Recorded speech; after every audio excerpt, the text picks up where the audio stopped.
Panginoon, salamat o Diyos sa iyong kadakilaan, sa iyong kabutihan.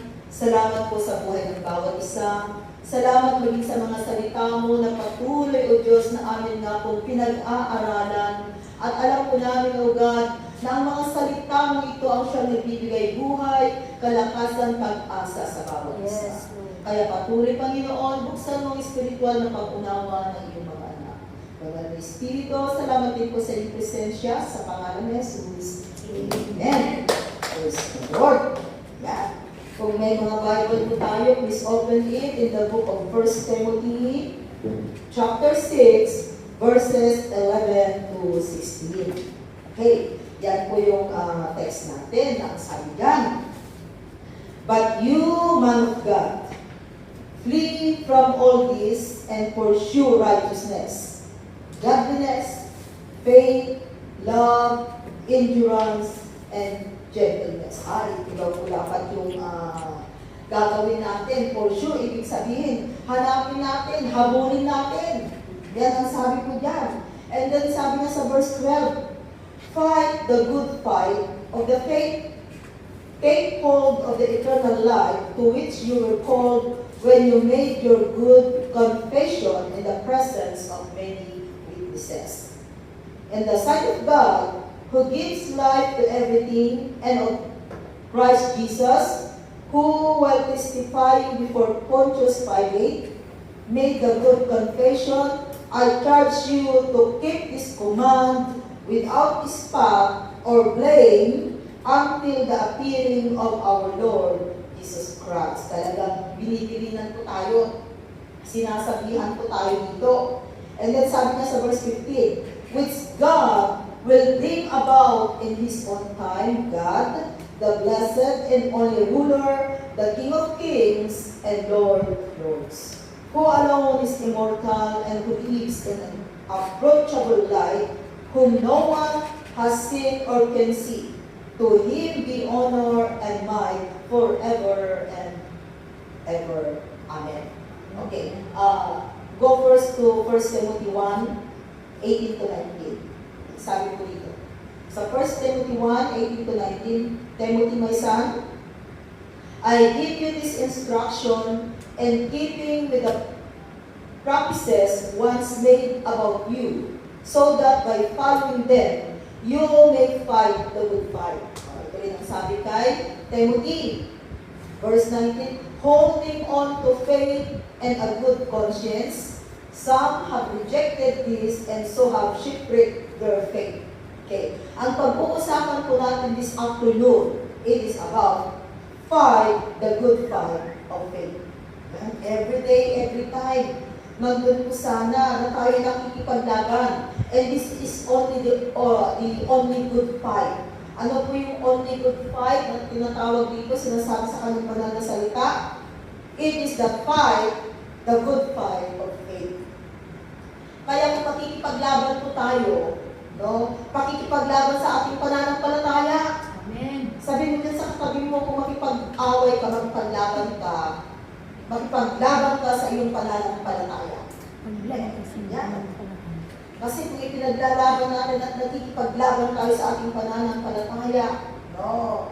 Alam natin na hindi ko tayo magagapit, matatalo because meron tayong kakampi. Pag ang laban po natin ay ang laban ng pananampalataya. Amen. So there are important points on how to win the battle.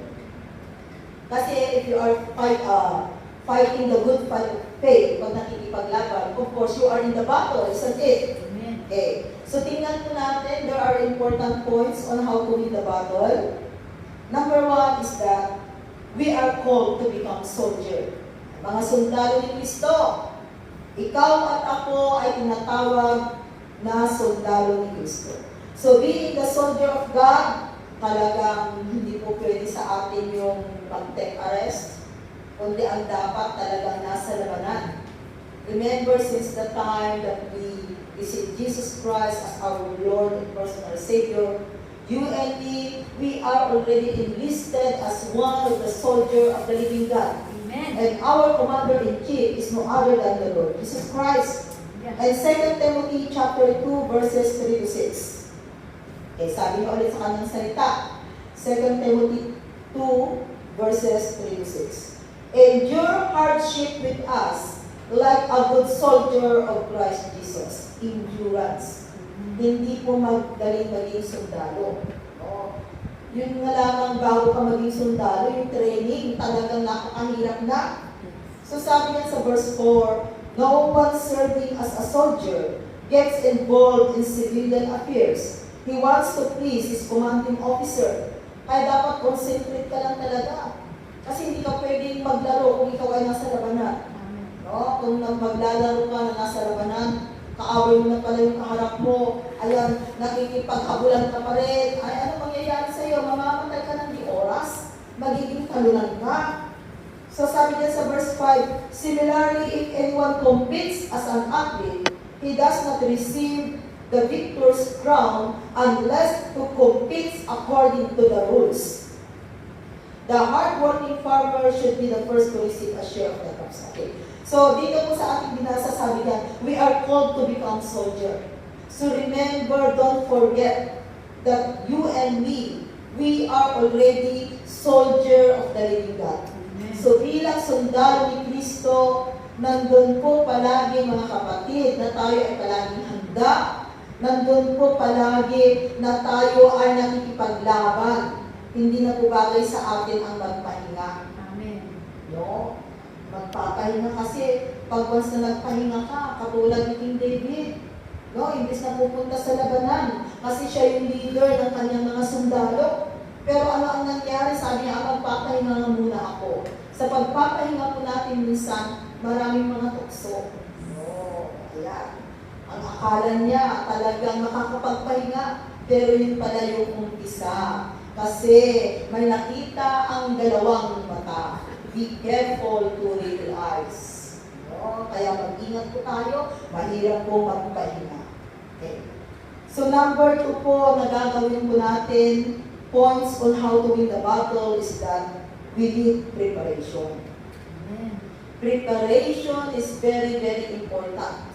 Kasi kung hindi ka prepared, kapatid, di ba, yung nalamang pag-day off natin ngayon, kahit pa paano, nag-prepare tayo, isn't it? Hindi lang basta-basta na kumuha ka ng damit mo, lumabas ka na. Ay, baka may nakalimutan ka, maaari nakalimutan mo yung cellphone mo, pera mo, or nakalimutan mong magsakapos. No? Kahit pa paano, meron at meron kang ginawang paghahanda bago ka nakarating dito. Lalo na pag tayo ay ginagamit ng Panginoon, hindi lang basta-basta, di ba? Napakahirap din minsan, tumayo ka na lang din sa harapan na walang preparation. Kahit pa paano meron at meron tayong ginagawang preparation. At ang minsan urgent preparation natin talaga, Lord, bahala ka ng Panginoon. Isn't it? Yung prayer, buti na lamang. At merong prayer na tinatawag, no? Ipinagkakatiwala ko na sa iyo, Panginoon, bahala ka na. Bahala ka ng kumilos. Ganun ang prayer natin. Buti na lang naman at talagang God answers prayer. And 1 Corinthians 9, verses 24 to 27, sabi, do you not know that in a race, all the runners run, but only one gets the prize? Run in such a way as to get the prize. Sa mundo ganito po, no? Kung tutuusin, tatlo lamang yung pwedeng maging winner. First prize, second prize, and the third prize. Lahat na po ay loser na tinatawag. And verse 25, sabi diyan, everyone who competes in the games goes into a strict training. Talagang yung pag-train, hindi po madali. Pag makikipaglaban ka ng marathon, ay talagang palagi kang nag-training na tumatakbo ka, isn't it? No? Train mo talaga yung sarili. No? Training or discipline. Ay sabi yan, goes into strict training. They do it to get a crown that will not last, but we do it to get a crown that will last forever. So ang mga tao dito sa mundo talagang makikita po natin, ginagawa nila lahat ng kaparaanan para lamang manalo in a race. So how about us? Kasi yung kanilang mga makukuha lamang is, kung sasabihin natin crown, no, it will fade away. Pero sa atin, alam natin na it will last forever. And then in verse 26, sabi diyan, therefore, I do not run like a man, running aimlessly. Sabi ni Apostle Paul, I do not fight like a man beating the air. And verse 27, ito yung kanyang ginagawa. No, I build my body and make it my slave, so that after I have preached to others, I myself will not be disqualified for the prize. Kaya mahirap minsan ang magtuturo sa salita ng Panginoon. Nagtuturo ka, and then ang buhay mo naman ay hindi nakikita. Kaya minsan meron mga nadi-discourage kasi tinitingnan nila yung picture. So, pananagutan ko yun ng picture kung yung ipinipreach niya ay hindi niya ipinapasamuhay. Pero how about us? It is also our responsibility, no? Hindi lamang tagapakinig, kundi higit sa lahat, tagagawa ng salita ng Panginoon. So, we need preparation. We need self-discipline. Kasi kung hindi po tayo magkakaroon ng disiplina, no? Gagawin mo lang yung gusto mong gawin, you will lose a battle. Hindi ka mananalo. Kaya, we need preparation, we need self-discipline. Number 3 points on how to win the battle is that watch out for false preacher. Napakarami na pong mga false teachers, false preacher nowadays. Kaya hindi po kayo basta-basta nakikinig ng kung saan-saang preacher, mga evangelist. Tingnan po ninyo mga kapatid. Because you know, spirits are transferable. Sa inyong pakikinig, hindi lang ninyo alam yung mga espiritu yan. Kaya tingnan po natin, lalo na pag false teachers or false preachers yung ating pinapakinggan. Kaya titingnan po natin. And 1 Timothy 6, verses 3 to 5. Sabi niya sa kanyang salita, if anyone teaches false doctrines and does not agree to the sound instruction of our Lord Jesus Christ and to godly teaching, verse 4, he is conceited and understands nothing. He has an unhealthy interest and controversies and quarrels about words that result in envy, strife, malicious talk, evil suspicions. Verse 5, and constant friction between men of corrupt mind, who have been robbed of the truth, and who think that godliness is a mean to financial gain. So, mag-ingat po tayo, napakarami na pong mga false teachers, false prophets, although iisang Biblia lang naman yung ating hinahawakan, kailangan ang dami nilang interpretation kung saan nila ito kinuha. But for us, we can ask the help of the Holy Spirit at alam po natin na magiging tama ang interpretasyon po natin. Na kung tutusin, hindi naman po mahirap unawain ang salita ng Panginoon if we have the Spirit of God. Kaya mahalaga po na mayroong Espiritu ng Diyos. Pero kung walang Espiritu ng Diyos na naghahari po sa atin, we cannot understand the Word of God. Amen. Kahit na matalino sa mundong ito, mataas ang pinag-aralan, kung walang Espiritu ng Diyos, you cannot understand the Word of God. At dito po sa ating sinasabi, marami pong mga false na nagtuturo. That's why it is very, very, very important to know our Bible. Dapat alam po natin ang ating Biblia, alam natin ang salita ng Panginoon. Para sa ganon, pag napakinggan natin, alam natin na iba, at mararamdaman mo naman isa't no? Damang-damang mo siya kung iba yung katuruan na napapakinggan mo. Kaya mga kapatid, watch out for false teacher. 2 Timothy 4 verse 3. Sabi mo ulit sa kanyang salita, for the time will come when men will not put up with sound doctrine. Instead, to suit their own desires, They will gather around them a great number of teachers to say what their itching ears want to hear.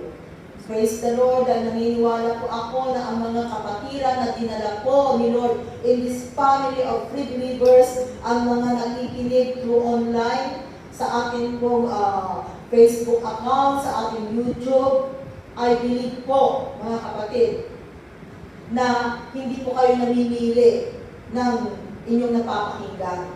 Because in this family, kung ano po ang katotohanan, yun po yung i-preach po natin sa pamilya ito. Amen. Kaya we are safe, alam natin na it is in accordance with the Word of God ang ating mga itinuturo.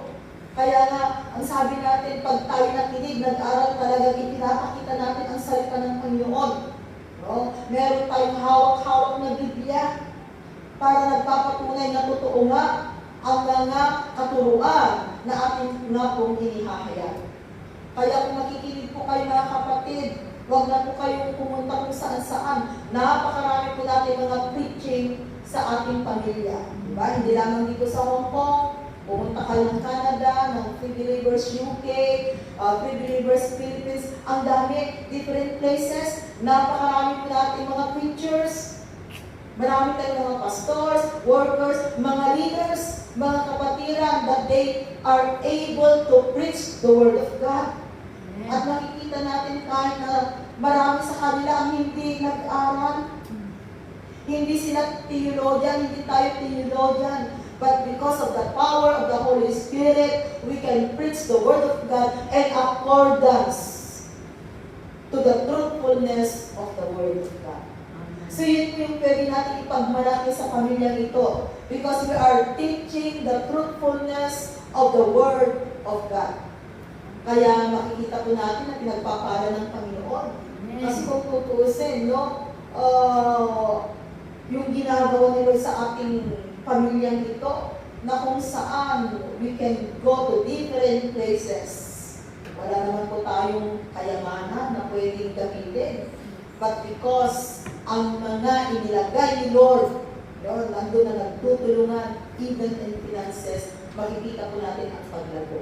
Amen. At naniniwala po tayo na kung palalaguin ni Lord ang pamilya ito, even for us, as a group, as individual, God is able to bless us. Amen. Kaya purihin ng Panginoon, dahil tama po yung ating pinuntahan, yung pinagdalhan ni Lord sa pamilya ito. At hindi ko po sinasabi na itong pamilya lang natin marami. Marami pa, as long as na nagtuturo ng katotohanan based on the Word of God, they are our brothers and sisters. We are one with them. Okay. And then, pang-apat po na important points on how to win the battle is that put on the full armor of God. Palagi po itong name-mention. Memorize na po ba natin ang full armor of God? O nakalimutan na naman? Pag napapakinggan at binabasa ang Ephesians 6 verses 10 to 18, naalala ay oo nga pala. Kapatid, we need to remember and we need to memorize. I-memorize na po natin. Itanim, ilagak sa puso at kaisipan the full armor of God because we need to put on the full armor of God every day, every time in our life. Sabi niyan sa verse 10, finally, be strong in the Lord and in His mighty power. Verse 11. Put on the full armor of God so that you can take your stand against the devil's schemes. O, tingnan po ninyo, para daw po mapagtagumpayan po natin yung mga gawa ng kaaway natin. Marami siyang mga taktik na ginagawa sa ating buhay. That's why we need to put on the full armor of God. Verse 12. For our struggle is not against present bad, but against the rulers, against the authorities, against the power of this dark world, and against the spiritual forces of evil in the heavenly realms. Nagpapatunay lamang po na hindi tao ang kaaway natin sa mundo ito. Sila rin po ay biktima. Ang taong nanakit sa iyo kahapon, ang taong gumawa ng hindi tama sa buhay mo kapatid, Alam po ninyo, biktima rin po sila. Dahil sila po ay ginamit ni Satan together with those evil spirit. Kaya nanakit sila at sinaktan ka. Hindi po sila ang tunay nating kaaway, kundi Satan and those evil spirit. Verse 13. Therefore, put on the full armor of God, so that when the day of evil comes, dumarating po ang evil day in our life. Kailan siya dumarating? No? The day of evil comes, pag dumating po si problema. No? They are evil. Isn't it? Kasi ang nangyayari sa'yo, talagang nag-iiba ang emosyon, nag-iiba ang feelings, nandun na parang there is something pag dumating ang problema sa buhay. So they are evil, the day of evil comes. Sabi niya, pag dumating man po ang mga time na ito, sabi niya, you may be able to stand your ground. And after you have done everything to stand, pwede po tayong makatayo. We can overcome it if we're going to put on the full armor of God. Isa-isahin po natin to remind us again, what are the full armor of God? And verse 14, sabi niya, stand firm then with the belt of truth buckled around your waist. Katotohanan. So mamuhay po tayo ng may katotohanan. Alam po ninyo, hindi po maganda sa atin yung naglilihim. Amen. Mas maganda maging open po tayo. No? Kaya remember, no man is an island. Darating at darating yung time that we need help. Kailangan po natin ang tulong. Kaya wag na po tayong maglihim. No? Mas maganda na at least meron tayong pinagsasabihan. No? Tingnan natin yung mga, we know that they are matured, karapat dapat mapagsabihan. We can tell to them. No? Para at least gagaan pa yung buhay mo, hindi mo sinusolo. Kasi kung magiging sasarilinin mo lang kapatid, hindi mo kaya because all of us need help. Kailangan natin ang tulong. So the belt of truth.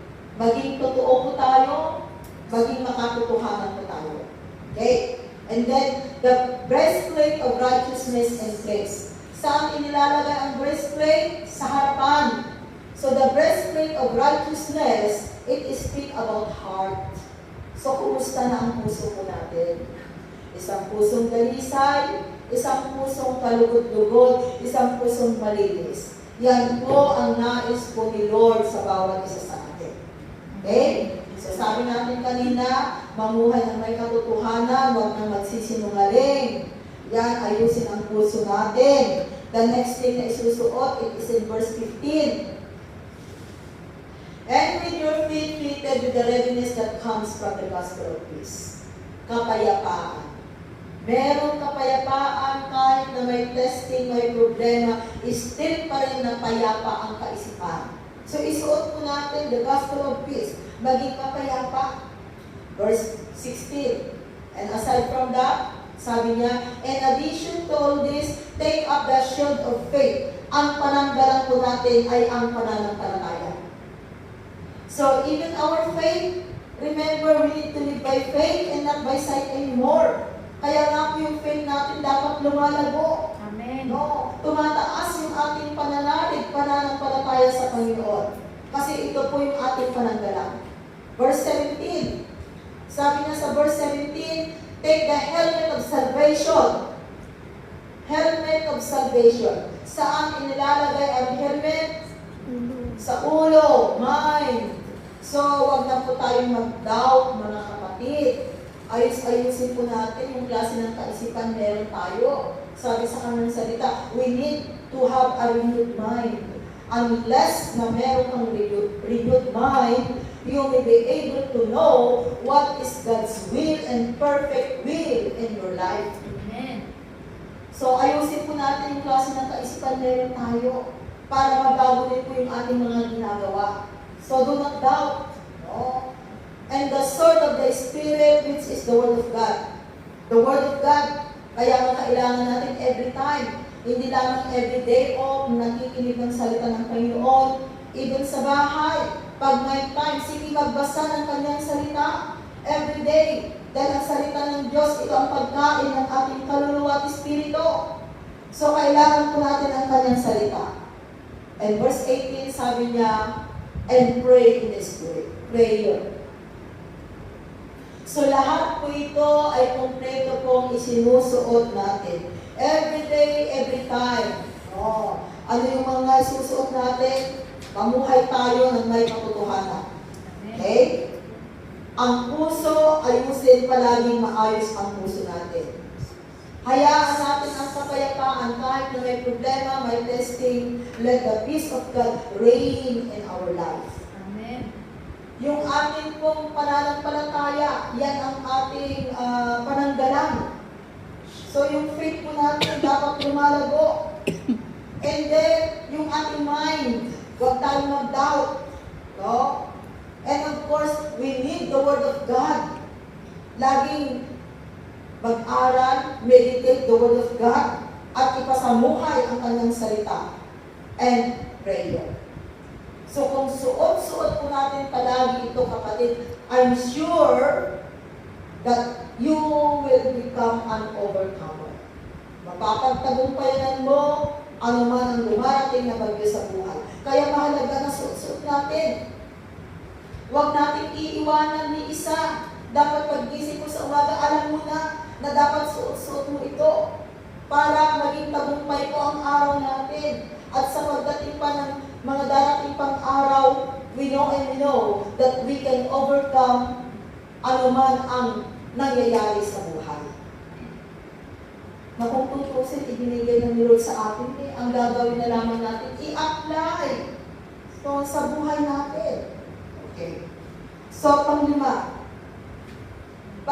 po, important points on how to win the battle is that not drifting away. Pag sinabing not drifting away, parang sinabi na natin, do not turn back.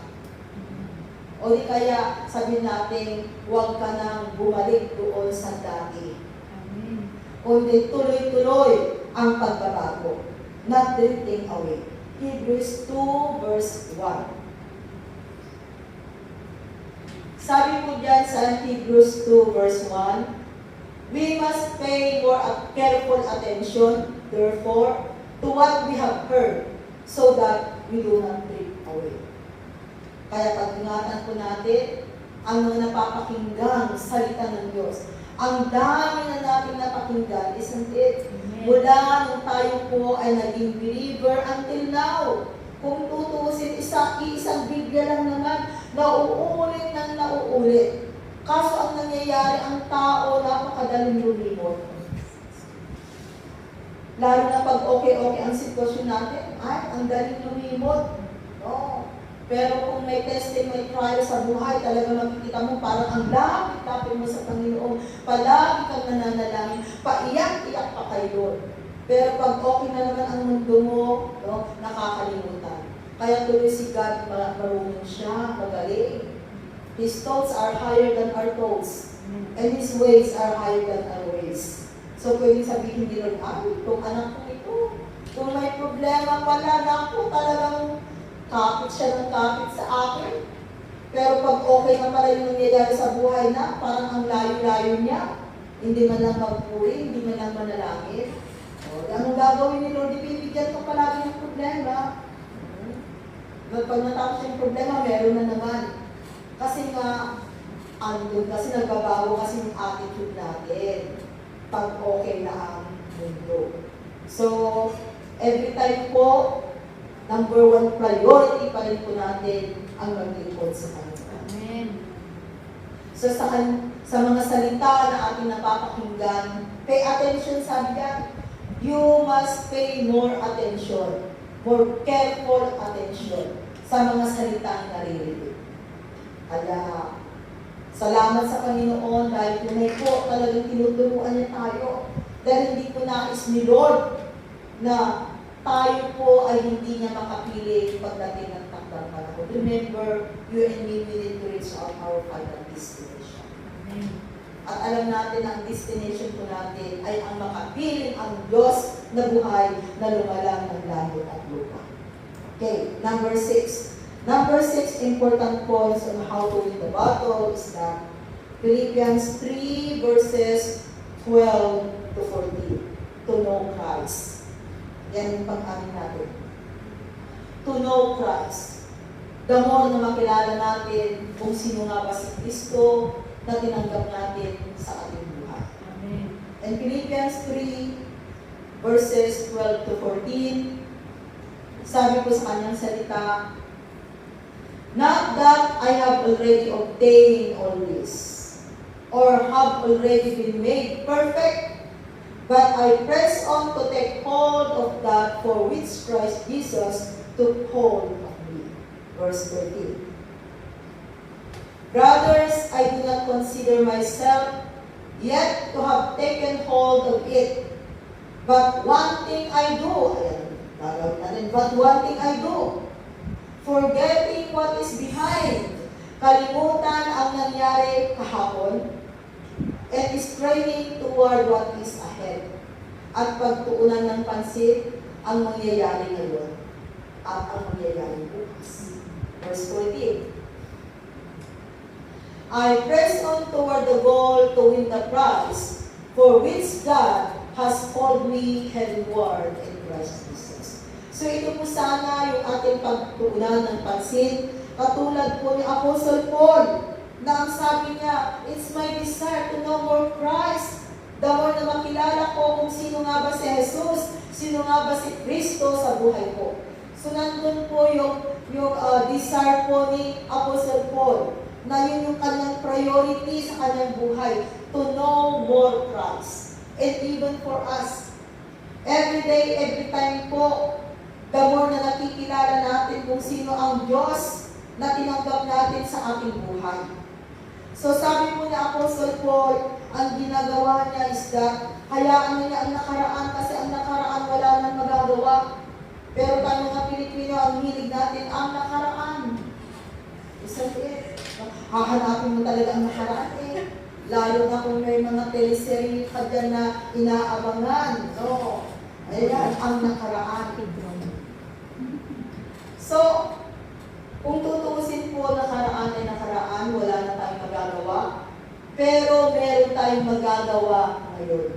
Sa pagtuunan po natin ng pansin ang ngayon. At ang buhay natin ngayon, ang ginagawa natin ngayon, it will affect our life tomorrow. Amen. Kaya kung mabuting ginagawa natin ngayon, pinagbubuti natin, gumagawa tayo ng tama, ng maayos, kapatid, mas mabuti at mas maayos pa ang buhay mo bukas. So naniniwala po tayo kasi yan po yung sabi sa kanyang salita.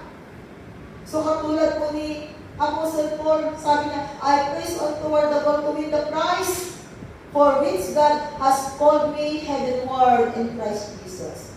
It's not only Apostle Paul, but even for you and for me. Kaya kaparte nga po ng buhay natin, na hindi po natin iiwanan si Kristo, no? Na alam natin na hindi nasasayang ang ating paglilingkod sa Kanya. Kaya pag-araw ng day off, sige lang. Punta tayo sa Kanyang tahanan. No? Kaysa naman mamasyal ka dyan sa labas, ang init-init, especially nowadays. Meron tayong tahanan na ibinigay ni Lord. So, just go to the house of God.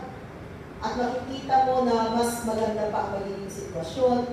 Uuwi ka sa bahay ng amo na magaan ang loob. Uuwi ka na merong panibagong kalakasan. Para bukas ulit, ayan, start na naman ang trabaho.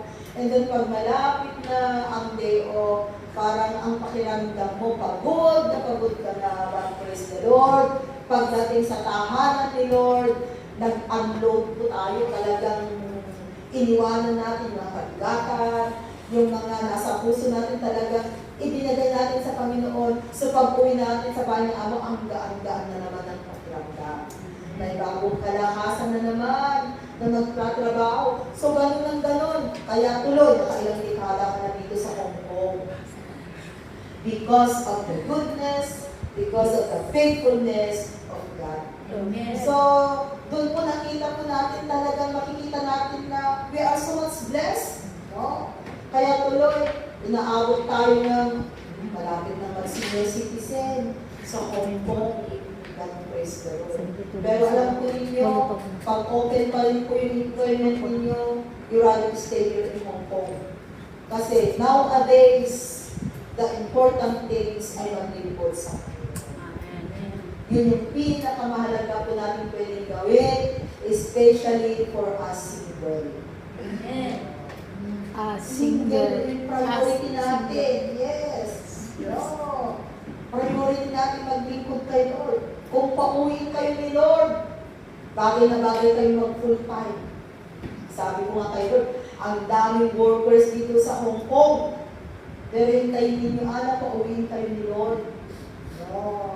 Kasi dito naman, at least ginagamit pa naman kayo ni Lord, kaya magpagamit mo tayo sa Panginoon. Amen. Pag pinauwi lang tayo ni Lord, ipagpatuloy natin yung ating paninilbihan. Kasi this time, the best thing that we can do is to serve God. No. Dahil tinawag po tayo, hindi lang sa Apostle Paul, na God has called me heavenward, sabi niya, even for you and for me. Because heaven is our final destination. Kaya kapatid, ano man yung sitwasyon natin, ano man yung nararanasan natin, ano man yung battle of life na nangyayari. Because I believe all of us, even yung ating mga kapatiran through online, may kanya-kanya po tayong mga battle in life, isn't it? No. Pero alam natin na kung kasama natin ang Panginoon, we can overcome anuman po ang sitwasyon. At ang pangpito po natin na important points on how to win the battle is that is training forward. Hebrews 12 verses 1 to 3. Sabi niya sa kanyang salita, therefore, since we are surrounded by such a great cloud of witnesses, marami pong nakasurround sa atin. No? Maraming nakatingin sa buhay natin. O, isa sa mga nakatingin sa atin, ang ating mga family. So ano ba yung pinapakita natin sa ating mga family? Nakikita ba nila si Kristo sa buhay natin?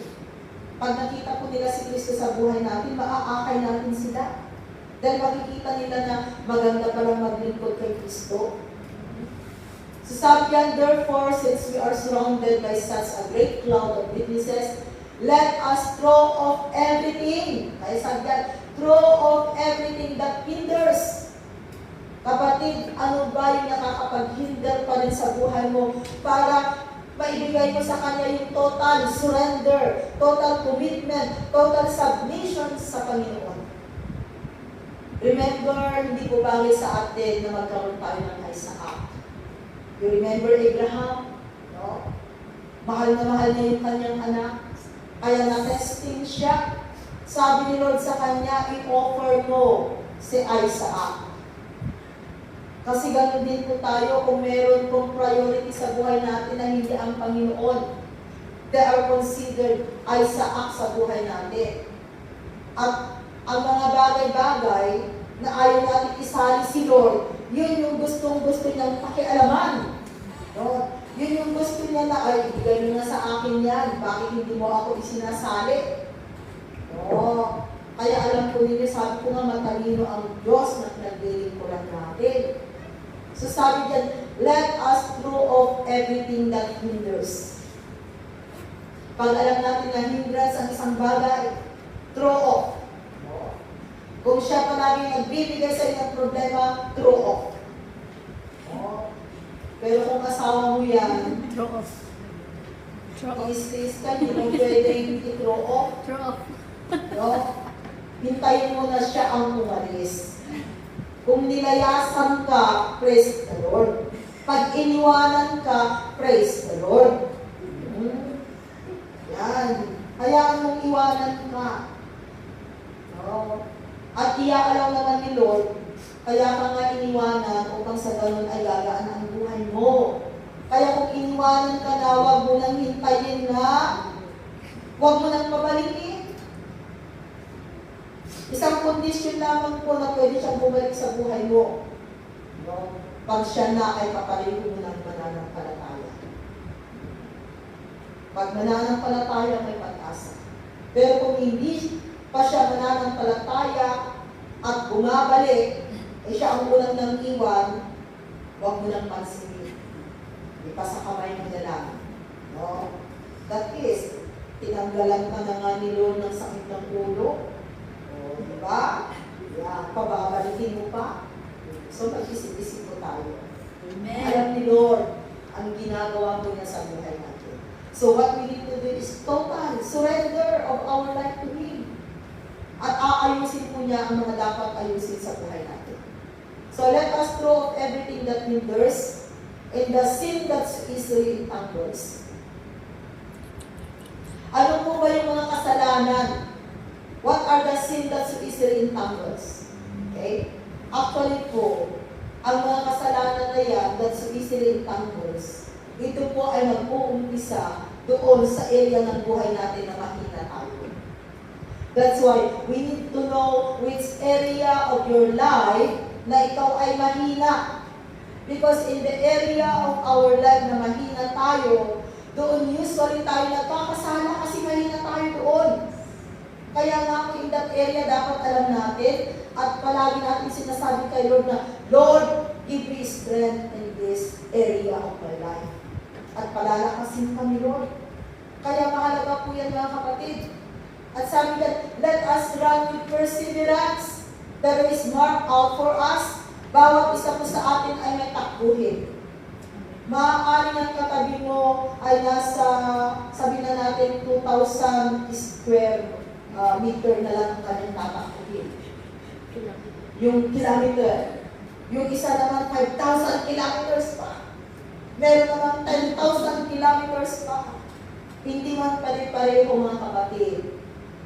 Yung ating takbuhin, no? Yung ating lalakaran, but we need to persevere. Amen. Hanggang sa matapos natin.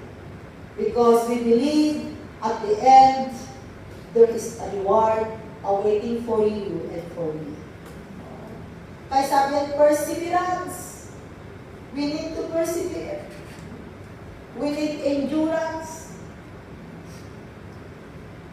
At alam natin na sasamahan mo tayo ng Panginoon.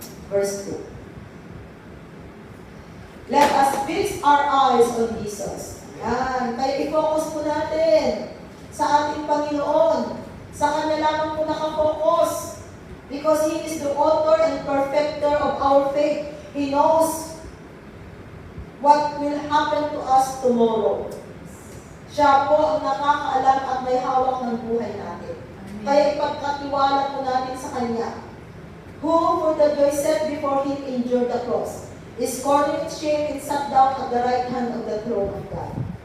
And verse 3, sabi yan, consider Him who endures such opposition from sinful men, so that you will not grow weary and lose heart. So nagpapatunay lamang po na may pag-asa po sa ating Panginoon. Kaya kung tayo po ay patuloy nakakapit na lapit sa Kanya, may gagawin siya sa buhay ng bawat isa sa atin. Kaya wala po tayong dapat ipag-alala, wala po tayong dapat ipangamba sa buhay sa mundong ito. Dahil alam at alam po natin that everything hangs on God. Everything control po ng Panginoon. Even the things that happen in our life na hindi natin maintindihan, kontrolado ng Panginoon. And later on, mauunawaan mo, ay, kaya pala nangyari yun kasi ito pala yung purpose ni Lord. No?